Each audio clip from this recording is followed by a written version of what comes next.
РХШ ТВнын көрүүчүлөрү, биз буга дейре ЛГБТ чөйрөсүнүн тагдырын ата энелердин оозу менен айтырып келдик. Биз бул жолу ошол эле маңызда ЛГБТ адамдарынын кандай тоскоолдуктарга кабылаары, ошолордун ата энесинин бири бүгүн биздин мейманыбыз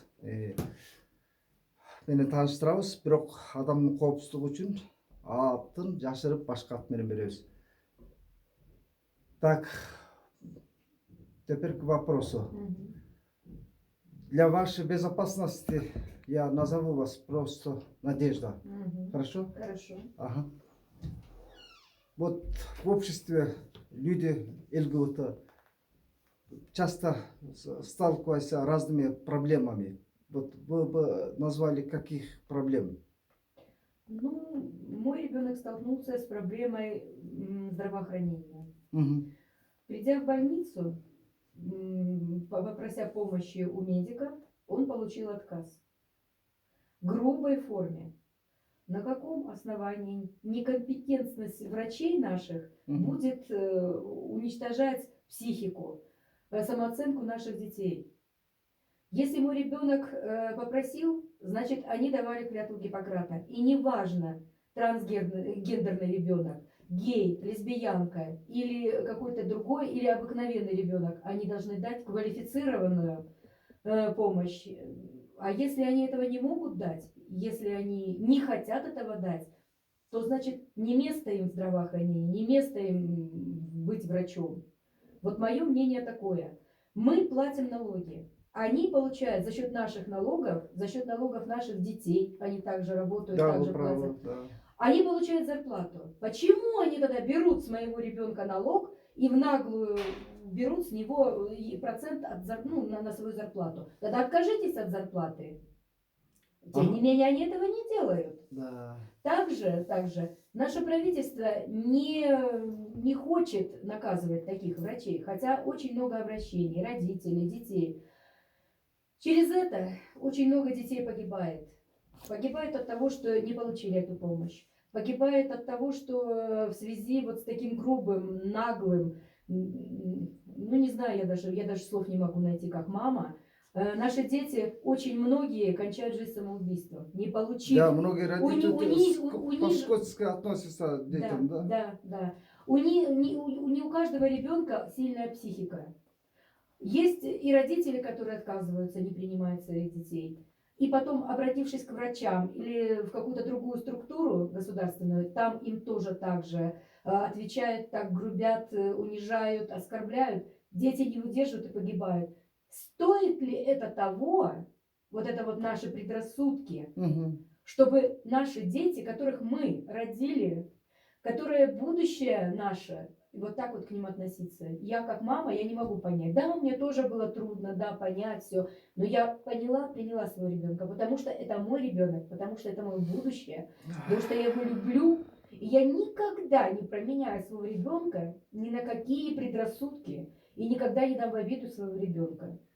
И мне бы хотелось, чтобы наше правительство приняло правильные законы, чтобы... Это парламент.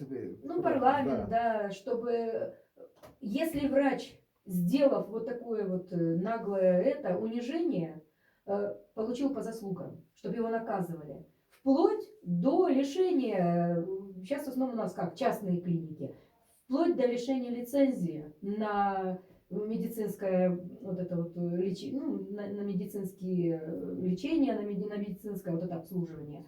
Если он делит детей на вот выгодных ему и невыгодных ему, это не врач.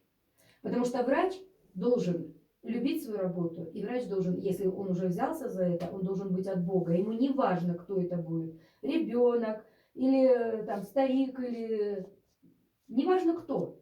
Есть у него деньги, нет у него денег, он должен лечить. И относиться лояльно к людям, которые и так очень ранимые, очень ранима у них психика.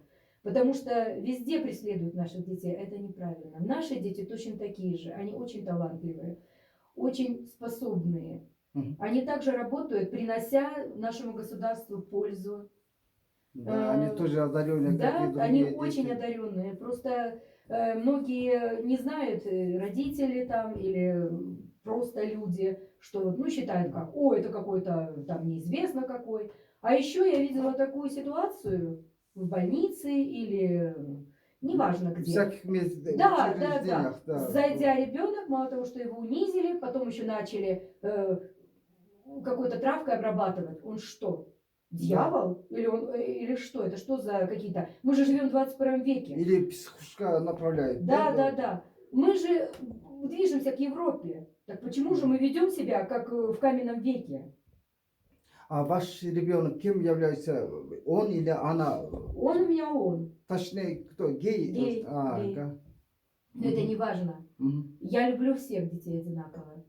Неважно кто он, трансгендер, гей, лесбиянка или много, другие дети. Мгм. Простые дети, обыкновенные дети. Это наше будущее. Мы должны их любить, оберегать, а не унижать, уничтожать, обесценивать их самооценку. Что мы получим? Какое мы через 10, через 15, через 20 лет Мгм. получим общество? Униженных и затюканных, забитых.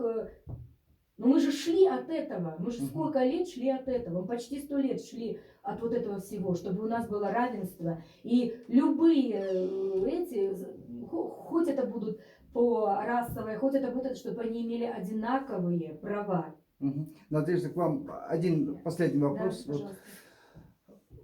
в Кыргызстане ЛГБТ общество имеет клуб родителей, да? Вклад в этот клуб родителей чем заключается? Я тоже состою в этом клубе. Наш вклад, мы помогаем нашим детям, мы их поддерживаем. Мы, что мы можем,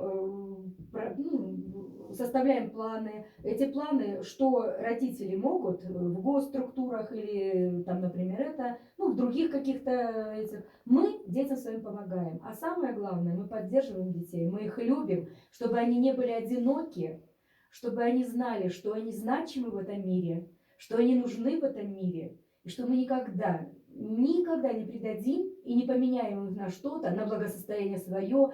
Например, там родственники не приняли, поэтому я должна тоже отказаться от ребенка во благо, чтобы угодить родственникам.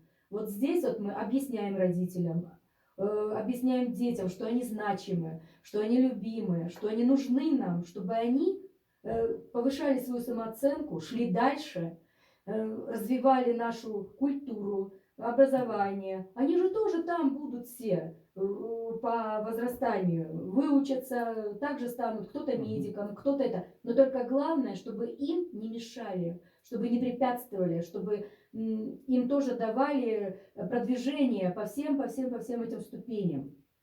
Ага, спасибо, Надежда, что согласились дать нам интервью. Я надеюсь, что будет услышана ваша Я речь очень этого в хочу. обществе. Хочу, чтобы